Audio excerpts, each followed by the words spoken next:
দুপুর বিকেল পেরিয়ে রাত, এখনো নিয়ন্ত্রণে আনা সম্ভব হয়নি কতুলপুর নেতাজি মোড়ের জুতোর দোকানের আগুন। বিষ্ণুপুর, আরামবাগ ও সোনামুখী থেকে দমকলের 3টি ইঞ্জিন একানাগারে কাজ করে যাচ্ছে। নিজেদের মতো করে হাত লাগিয়েছেন স্থানীয় মানুষরাও। তারপরেও আগুন নিয়ন্ত্রণে না আসায় আতঙ্কিত ওই এলাকার মানুষ। স্থানীয় পঞ্চায়েত সদস্য শহীদুল ইসলাম খান বলেন, দুপুর 2:15 থেকে এখনো আগুন নিয়ন্ত্রণে আনা যায়নি। দমকল কর্মীরা নিরবিচ্ছিন্নভাবে কাজ করে চলেছেন। বাঁকুড়ার কতুলপুর থেকে সুচিন্ত গোস্বামীর রিপোর্ট। বিদ্যুৎ আগুন নিয়ন্ত্রণে আনতে পারিনি। এখন 3টে দমকল এসেছে, তারা চেষ্টা করছে তাদের সামর্থ্য মতন, এলাকাবাসীরা সাহায্য করছে। ঠিক আছে, এখনও প্রায় 7টা বাজতে যাচ্ছে, এখনও আগুন নিয়ন্ত্রণে আনা সম্ভব হয়। হ্যাঁ, কয়েক ঘন্টা হয়ে গেল। 2:15-20 থেকে আমরা খবর পেয়েছি যে এখানে আগুন লেগেছে, ধোঁয়া বেরোচ্ছে।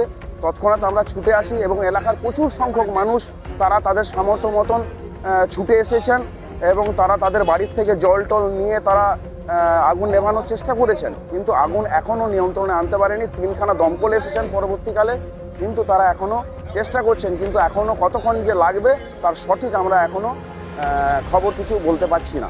তারা কিন্তু চেষ্টা করছেন। আগুন এখনও প্রচণ্ড ধোঁয়া বেরোচ্ছে, ধারে পাশে কেউ যেতে পারছে না। ঠিক আছে, এবং ভিতরে দমকল কর্মীরা কতটা যে ভিতরে গেছেন গোডাউনের, সেটা আমরা কিছু অনুভব করতে পারছি না। আগুন এখনও নিয়ন্ত্রণ নেই। এখন 3খানা ইঞ্জিন এসেছে। আমার নাম শহীদুল ইসলাম খান, আমি এই বুথের পঞ্চায়েত সদস্য, কতুলপুর গ্রাম পঞ্চায়েতে।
Thank you.